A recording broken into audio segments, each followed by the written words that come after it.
Olá!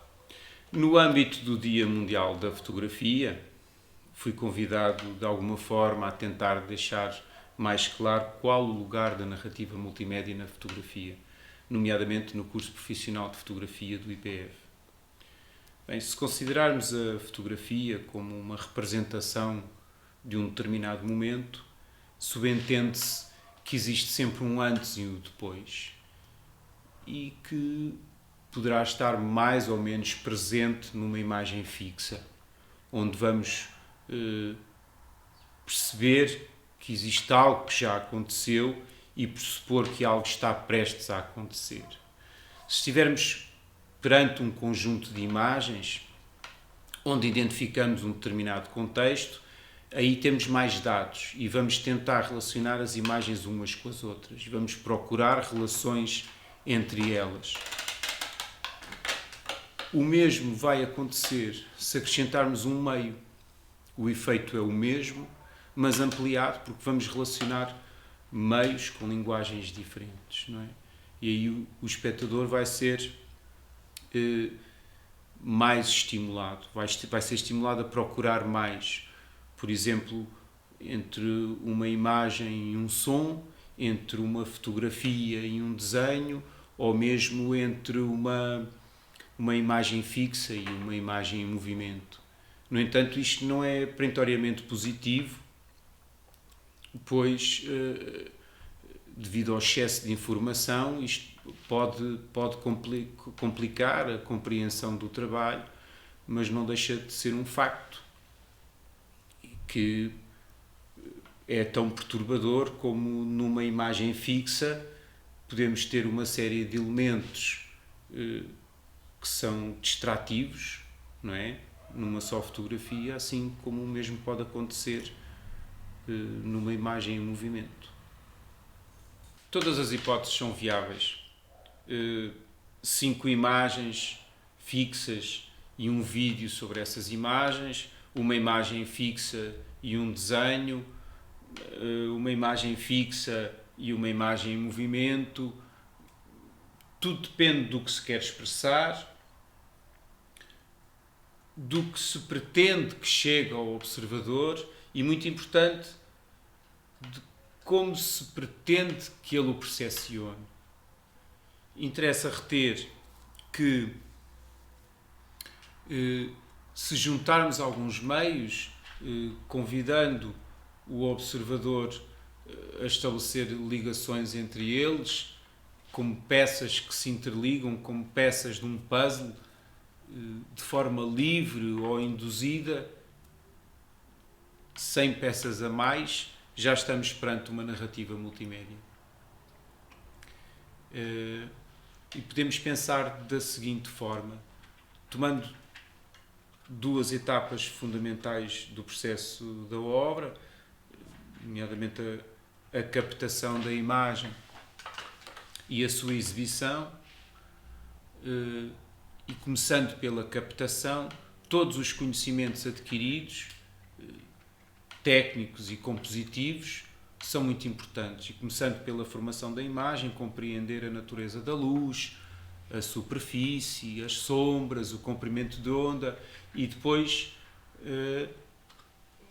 aprender a controlar a imagem, não é? A exposição, o obturador, o diafragma, a distância focal, a profundidade de campo, assim como toda a boa utilização dos equipamentos. E depois temos a estruturação da imagem, com as questões relacionadas com a composição, a organização, o enquadramento, o equilíbrio, o ênfase, os significados. Todos estes conhecimentos são sobretudo técnicos e muito úteis enquanto ferramentas, mas podem igualmente ser considerados como a própria matéria do trabalho.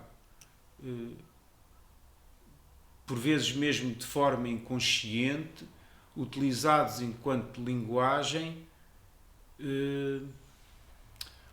ou mesmo temática do próprio trabalho. Temos, portanto, uma combinação de técnicas e observação visual, que em muito contribuem para um maior controle e autoconfiança do que se quer realizar e do que se quer expressar. Ou seja, qual é o conteúdo. E se nos preocuparmos com o que queremos expressar, levantam-se duas questões. Uma que se prende com o que é que se pretende que chegue ao observador, e outra com o formato da apresentação. E quanto ao formato da apresentação, e tomando a fotografia como exemplo, são diversos os aspectos que devemos considerar no momento de expor.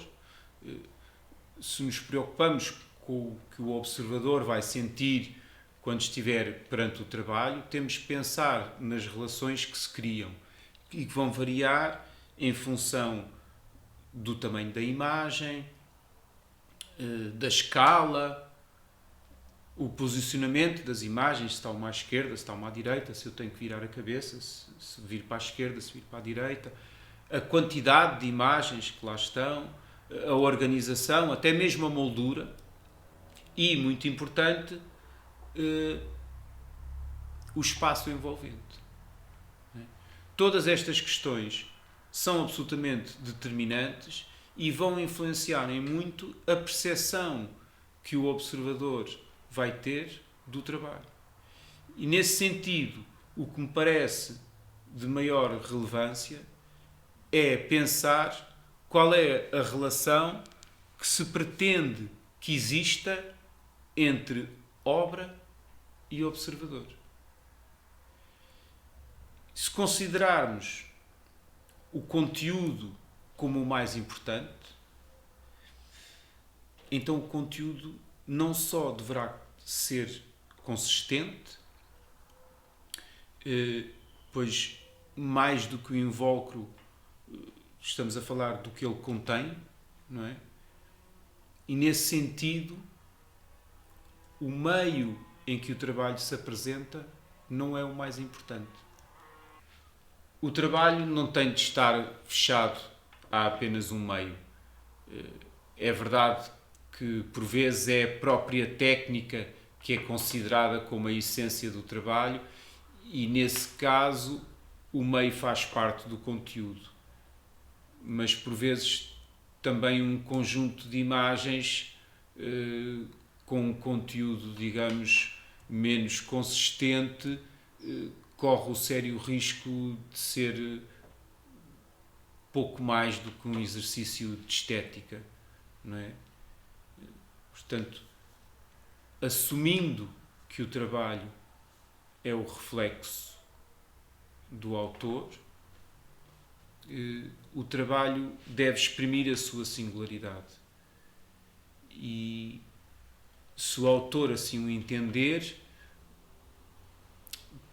por exemplo, num conjunto de imagens, o autor procura proporcionar ao observador um conjunto de estímulos diferentes, quase que obrigando o observador a procurar com mais atenção possíveis relações existentes entre as imagens. Se recorrermos a mais do que um meio, como a utilização de um determinado som, por exemplo, um som que não replique o que estamos a ver, mas que acrescente eventualmente algo que aparentemente até possa não ser tão óbvio, ou mesmo a palavra dita ou escrita, a inclusão de um desenho, por exemplo, ou uma imagem em movimento.